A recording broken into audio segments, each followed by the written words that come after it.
ఇరాన్తో చర్చలు జరుపుతున్నామని Donald Trump అంటాడు. చర్చలు లేవేం లేవు అని ఇరాన్ ప్రకటిస్తుంది. ఏంటి అసలు ఈ విచిత్రం? ప్రపంచం మొత్తం చూస్తుంటే ఒకరు ఒక మాట, మరొకరు మరో మాట. కానీ నిజానికి ఇది మాటల యుద్ధం కాదు కదా, నేరేటివ్ యుద్ధం. అంటే ట్రంప్ పదే పదే చెబుతున్నాడు, talks are going very well, Iran is responding, big progress. ఇది ట్రంప్ చెప్తున్నటువంటి మాట. మరి అవతల ఇరాన్ ఏమో వెటకారంగా చెబుతోంది, అతను తనతో తానే మాట్లాడుకుంటున్నాడు అని. ఇంత హై ప్రొఫైల్ యుద్ధ వాతావరణంలో కూడా ట్రంప్ ఎందుకు ఇలా ప్రకటనలు చేస్తున్నాడు? ఇదేమన్నా జోక్? ఇక్కడే ప్రతి ఒక్కరూ ట్రంప్ని తిట్టుకుంటున్నారండి. అసలు కథ మొదలవుతుంది కూడా ఇక్కడే. యుద్ధం మొదలైన తర్వాత అసలు ఏమైంది? క్రూడ్ ఆయిల్ ధరలు బాగా హైప్కి వెళ్ళాయి, బాగా పైకి ఎగబాకాయని చెప్పొచ్చు. స్టాక్ మార్కెట్లు కుదేలైపోయాయి. గల్ఫ్ రూట్లు ఏవైతే ఉన్నాయో ఆ రూట్లన్నీ కూడా అనిశ్చితి పెరిగింది. అమెరికన్ ప్రజల్లో అసహనం పెరిగిపోయింది. ఈ సమయంలో ట్రంప్ ఒక మాట చెప్పాడండి, చర్చలు జరుగుతున్నాయని. ఆ ఒక్క మాటతో ఆయిల్ మార్కెట్ చల్లబడింది, స్టాక్ మార్కెట్లు నిలదొక్కున్నాయి. ప్రపంచానికి సిగ్నల్ వెళ్ళింది, పరిస్థితి కంట్రోల్లో ఉంది అని. ఇది చర్చల ప్రకటన కాదండి, ఇది మార్కెట్ స్టెబిలైజేషన్ స్ట్రాటజీ అని చెప్పొచ్చు. అంటే అక్కడ చర్చలు జరుగుతున్నాయో లేదో తర్వాత సంగతి, కానీ ఏదైతే ట్రంప్ ఇప్పుడు ఒక మాట చెప్పాడో ఆ మాటల కారణంగా అయితే ఈ మార్కెట్ అంతా కొద్దిగా స్టెబిలిటీ ఏర్పడిందని చెప్పుకోవచ్చు. ఇక ఇరాన్ ఎందుకు చర్చలు లేవు అంటుంది? ఎందుకంటే ట్రంప్ చెప్పినట్లుగా చర్చలు జరుగుతున్నాయి అని ఒప్పుకుంటే ప్రపంచం ముందు ఇరాన్ అమెరికా షరతులకు తల వంచినట్లే, ఇమేజ్ డ్యామేజ్ అవుతుంది. అది కాదు, ఆయిల్ మార్కెట్ స్థిరంగా ఉంటే అమెరికాపై ఒత్తిడి తగ్గిపోతుంది.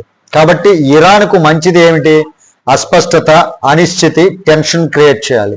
అందుకే ఇరాన్ ట్రంప్ మాటలను బలహీనపరుస్తోందని చెప్పొచ్చు. అయితే అసలు నిజం ఏంటి? ఇలాంటి సందర్భంలో పబ్లిక్గా లేవు అంటూనే మధ్యవర్తుల ద్వారా, గల్ఫ్ దేశాల ద్వారా, యూరోపియన్ ఛానల్స్ ద్వారా బ్యాక్ ఛానల్ టాక్స్ జరగడం సాధారణం. అంటే ట్రంప్ చెప్పినంతగా కాకపోయినా ఇరాన్ చెప్పినట్లుగా అసలు లేవు కూడా కాదు అని మనం అనుకోవచ్చు. ఇంకో ఆసక్తికరమైనటువంటి విషయం ఏంటంటే ట్రంప్ ఒకవైపు శాంతి అంటూనే మరోవైపు వేలాది మంది సైనికులను మధ్య ఆసియాకు పంపిస్తున్నాడండి. మరి ఇది ఎందుకు? ఇది అమెరికా క్లాసిక్ విధానం, talk softly, carry a big stick. మాటల్లో శాంతి, చేతిలో బలం అని చెప్పుకోవచ్చు అండి. ఇప్పుడు ఇరాన్ ఎందుకు వెంటనే చర్చలకు రావట్లేదు?